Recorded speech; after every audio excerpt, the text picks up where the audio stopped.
This is APS's teacher training video for using Google Chrome. Step 1 is to download Chrome. On your laptop using whatever internet browser you have, go to Google and search for Download Chrome, or go to google.com/Chrome. Once here, you're going to click on the Download Chrome button. If you're using a Windows computer, you're going to click Run or Save, and then you're going to download to install. If you're using a Mac, you're going to open Google Chrome.dmg file and then drag Chrome into the Applications folder. Then you can start using Chrome. The next step is to sign into your Google account. Go to www.google.com and in the top right corner, click Sign In. There, you're going to type in your aps.edu email address and password. A new icon will appear in the top right corner, and your waffle menu should now take you to your account, your Gmail, and your Drive. The next step is signing in and syncing to Chrome. On a Chromebook, I am automatically signed into Chrome, so I can't show you what it looks like here. But if you are on a Windows or MacBook PC, you will have 3 dots in the top corner here, and you will sign in there to Chrome. You're going to click on Manage People or Add People, depending on what it says. When you add a person, type in your name as you would like it to appear for your Chrome, and then choose an avatar. If you're going to sign into your laptop with a personal Google account and your work Google account, it's a good idea to use a different avatar for both so that it is easy to recognize. Then you're going to click on the Sign In button. Then type in your APS email and your APS password. Once you've done that, there will be a button to click Link Data. You want to make sure you link your data so that your bookmarks and extensions will show up in between the different devices that you use. So after you see Link Data, click Yes, I'm in. Some of the extensions that APS uses that will be pushed out to your laptop automatically are CoWriter, Snap and Read, and GoGuardian, and they will show up at the top here in your extensions bar. The next step is your Google Chrome menu. In the top right corner, click on the 3 dots. Some options that you have here are to open a new tab, which will show up in the top. You can open a new window or open a new incognito window, which means you're not logged into your Google account. You can view your history, view your downloads, view and manage your bookmarks, including showing your bookmark bar and using the bookmark manager to order and remove them.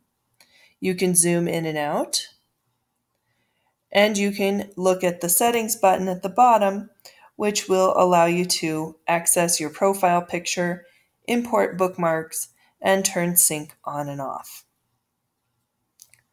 The next step is managing your Google account menu. Click on your profile picture on Google and click on Manage your Google account. From here, you can manage your personal information. You can manage your data and personalization. Taking a privacy checkup is a good idea to see what your privacy settings are. You can click on Security and look for security issues. See who is signed into your Google account and where, including recent activity and devices that you are signed into. Click on People and Sharing to see your contacts, who is blocked, location sharing. You can also add payments and subscriptions. The Next is using your tabs. When you are in the top tab bar here, you can click the plus sign to add a tab, the X to close a tab. You can right-click on a tab to add a new tab to the right, move it to another window, duplicate the tab if you want it open twice, pin the tab, which will automatically move it over to the left here and not allow you to close it. This is good for tabs that you use frequently and don't want to accidentally close. You can also right-click to unpin the tab, which will allow you to close it. On right-click, you can also mute site, which is nice if a site you're on is playing music or sounds that you don't want to hear, but you still want to have your sound option available, so you don't have to turn off your sound for your whole device. You can also close the tab, or if you choose close other tabs, it will close all of the other tabs while leaving this one open. The next step is Google Chrome extensions. The puzzle piece in the top right corner is where you will see your extensions that are already downloaded to your laptop. You can also go to the Chrome Store, just Google Chrome Store, or go to chrome.google.com. Make sure you're on the extensions button here, and then search for extensions you might be interested in. Once you find an extension that looks interesting, you can click Add to Chrome. Then click Add Extension. It will download. It will probably open up a new screen and have you log into your new extension. It may show up here in your extension bar, or it may show up in your extension folder.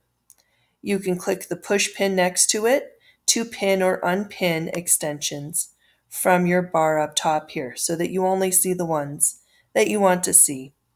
You can also click the three dots to remove the extension from Chrome, which will basically undownload it. The next step is to use a Google Chrome theme. It's a good idea to use different themes for your different accounts so that you can quickly visually see the difference between your personal Google account and your APS Google account.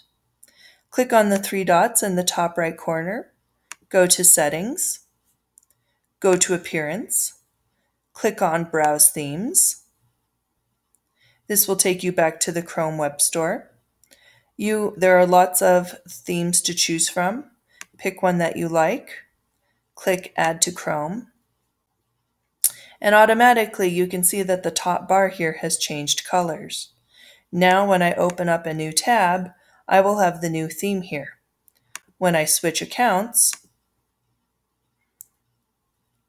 it will have the other theme. So very quickly visually, I can see the difference between my different accounts. This is the end of the APS teacher training video for using Google Chrome. Thank you.